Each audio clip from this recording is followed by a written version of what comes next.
everyone, this is Megan here from Modern Genealogy. Today we're going to be talking to teens about how to search and analyze records on the FamilyTree app. Now, I know that some teens may not be satisfied just adding memories or indexing. They want to actually do some research and add some information to their FamilyTree. So this is great for you, and I'm going to show you how to do that using the FamilyTree app from FamilySearch. So when you're in the FamilyTree app, if you click on your menu, it's different for Android and iPhones, but I have Android. You'll click on Search Historical Records, and you can actually do a lot of things using the FamilyTree app. So here you would just search, it's just the basic search form that's searching all of the searchable records in FamilySearch that people have indexed, and seeing what you can come up with for your ancestors. So I'm just going to put in one of my ancestors and see if there's anything that can show up. Now you want to probably search some different variations of your ancestors' names if their name was something that could be spelled differently. And you don't want to add too specific of information, just because sometimes they didn't quite keep track of their ages as well as we do now, and so their ages could be recorded differently. So I'm going to add about a 5-year range there for his birth and restrict the records to Canada because I know he lived in Canada. Then you just say search and then see what comes up. So analyzing these records that do show up, you want to look at your family tree and see what information you know about that ancestor. So I know that this William Oliver Sherwood was born in Halton County, Ontario, and that he died in Vancouver, British Columbia. And he was born 1871 is the date that I have.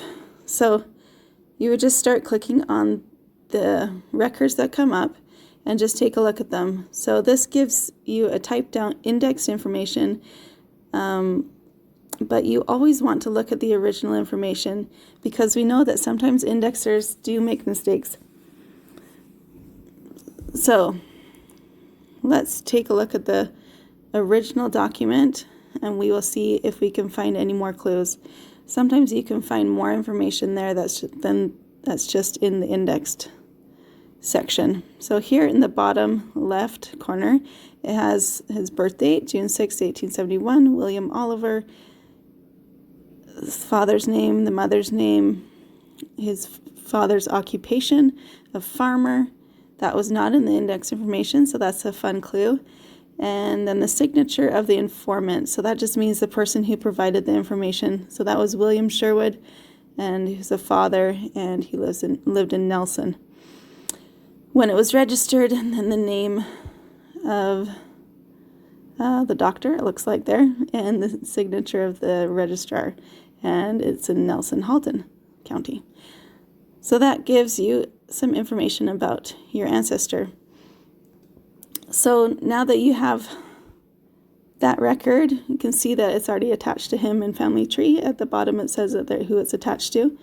If that's not the right person, then you'll need to do some more research and figure out why. But you would just go through and keep looking through records and see if you can find anything new.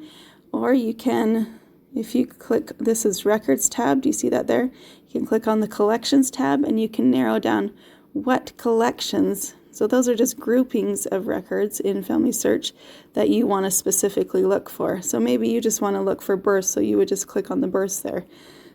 And if they have that little camera, that means that they have images of that.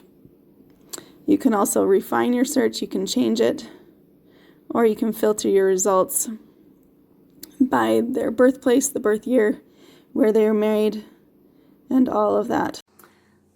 So I know that's a really quick overview of how to search for records on FamilyTree, but just remember to always verify the information with the information that's already known, and make sure that you're not finding records that actually aren't for your ancestor. If they have a common name, you have to be really, really careful because there's always multiple people that have that common name, and they could be born even in the same place. So you got to always look at distinguishing information, the names of the parents on the record or the location of the record, and always the time period to make sure that you have the right source for your ancestor. Anyways, thanks for watching and stay tuned for more videos.